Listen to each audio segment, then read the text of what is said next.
Zee 24 तास एक पाऊल पुढे।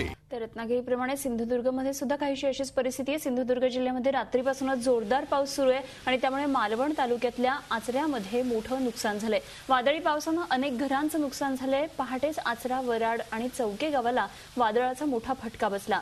पावसाचा जोर अजूनही सुरू आहे आणि 24 तासात सिंधुदुर्ग जिल्ह्यामध्ये 67 मिलीमीटर पावसाची नोंद झाली आहे। सर्वाधिक पाऊस कणकवलीमध्ये 120 मिलीमीटर इतका, वैभववाडीमध्ये 110 मिलीमीटर, कुडाळमध्ये 90 मिलीमीटर तर मालवणात 70 मिलीमीटर इतका पाऊस पडलाय। पावसामुळे नद्यांच्या पातळीमध्ये सुद्धा वाढ झाली आहे। जिल्ह्यामध्ये पूर परिस्थिती नसली तरी असाच पाऊस जर सुरू राहिला तर पुराचा धोका मात्र निश्चितच निर्माण होऊ शकतो।